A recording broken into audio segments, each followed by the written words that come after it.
and welcome back to the Red Brick Brigade. I'm your host, Willie P., and today we have a fabulous show lined up for you guys today.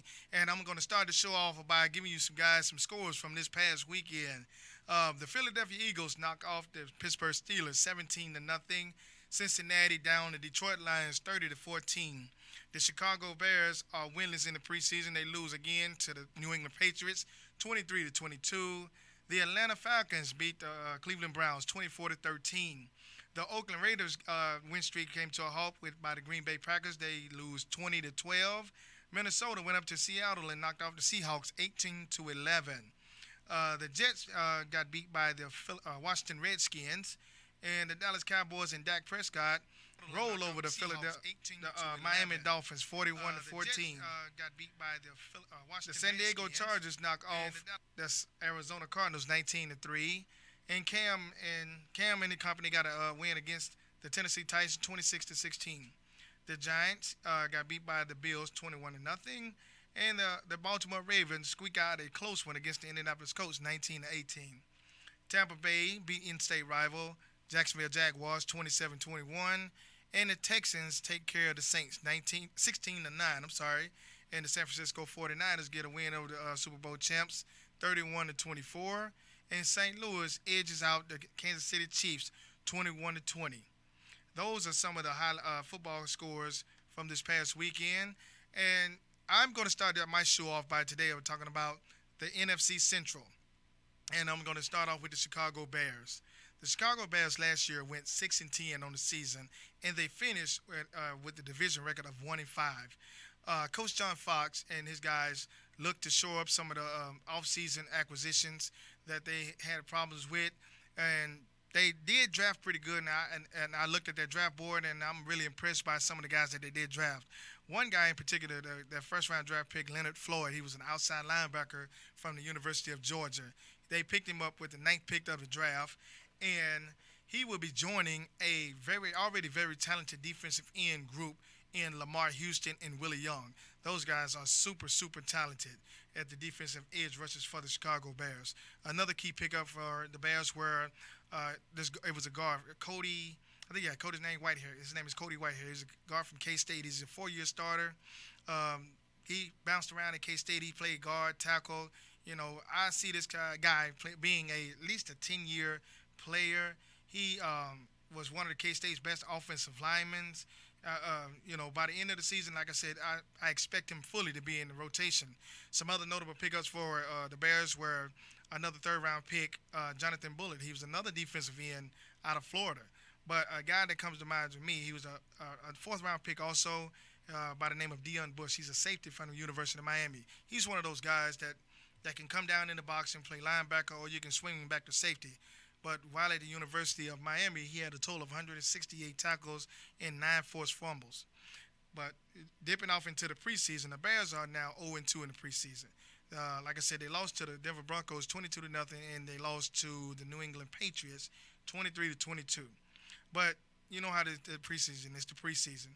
But I know Coach John Fox and those guys will get this thing turned around.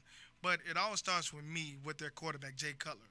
Jay Cutler had an up and down season last year, but he threw for almost 3,700 yards with a total of 21 touchdowns and 11 interceptions. But I know for those folks in the Windy City, that's not good enough. And being a 6-10 team, they need to improve on that.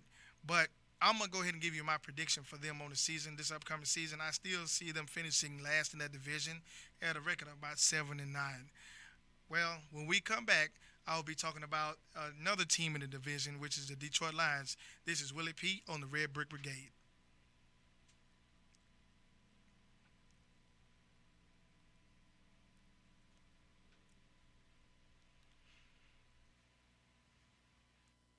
Are you tired of renting your home from year to year? Is your family tired of switching schools? Or are you the homeowner ready to move to a new community? My name is Jay Hodge, managing real estate agent for JK Global Investments. I dedicate each and every day to helping people just like you that are ready to call a house a home.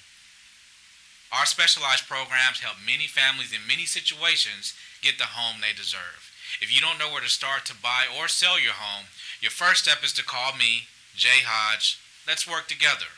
Call me at 884-0646 right now. That's 972-884-0646 to take your first step to buying or selling your home.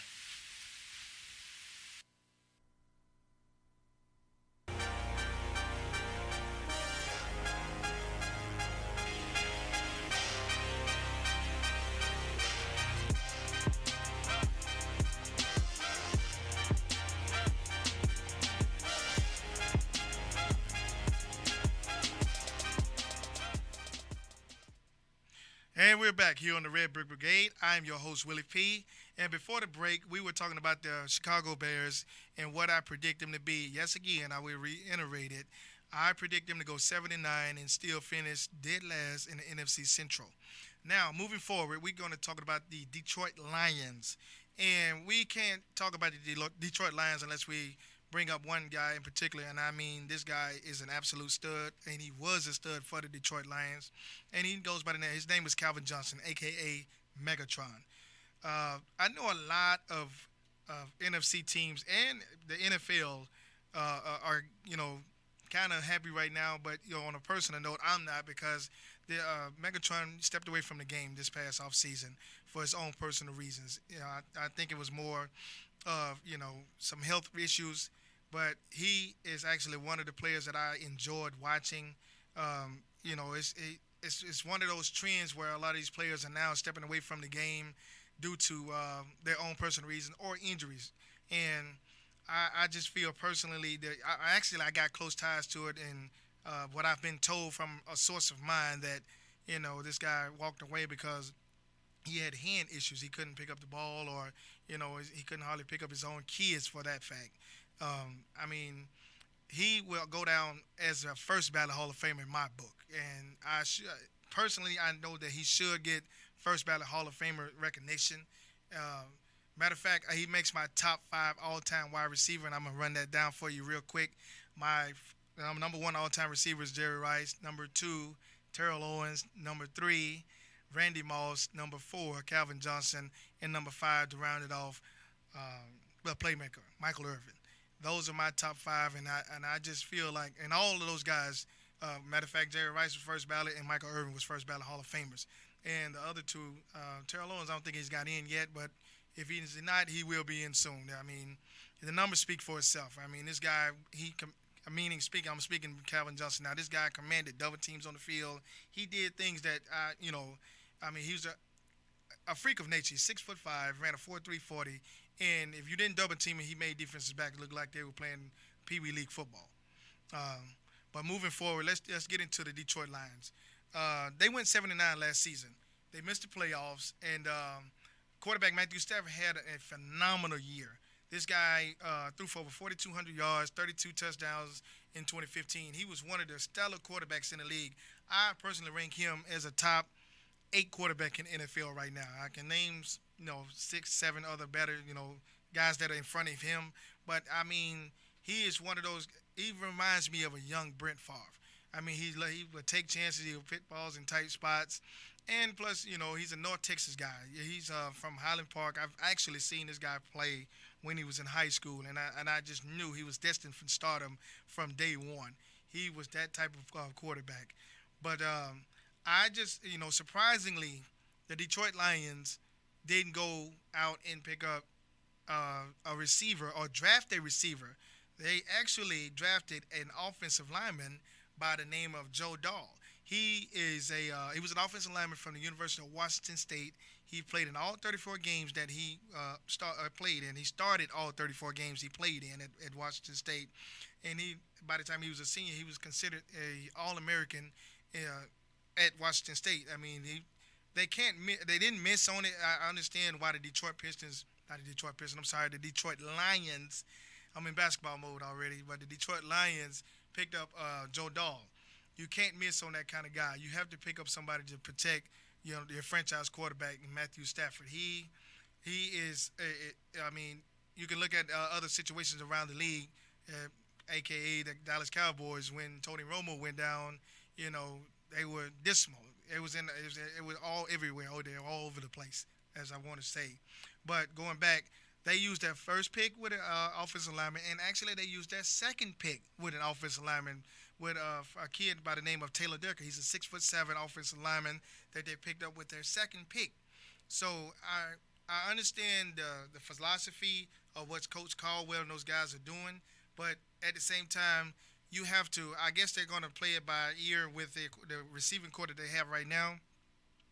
Me personally, I would have just seeked out some more veterans. I guess they're good with what the receivers that they have on their team, which I don't know much about as far as who they do have. But I know they do have a good nucleus of wide receivers there. But with all of them combined, they still don't add up to the guy that I spoke about earlier in the cast. So with that being said, after this short break, we're gonna come back. We're gonna talk about the Team USA and the basketball team and how well that they've been doing over in Rio.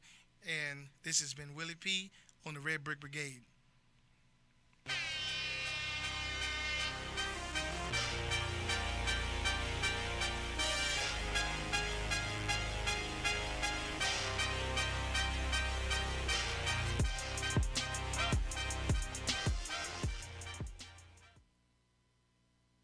Are you tired of renting your home from year to year? Is your family tired of switching schools? Or are you the homeowner ready to move to a new community? My name is Jay Hodge, managing real estate agent for JK Global Investments. I dedicate each and every day to helping people just like you that are ready to call a house a home. Our specialized programs help many families in many situations get the home they deserve. If you don't know where to start to buy or sell your home, your first step is to call me, Jay Hodge. Let's work together. Call me at 972-884-0646 right now. That's 972-884-0646 to take your first step to buying or selling your home.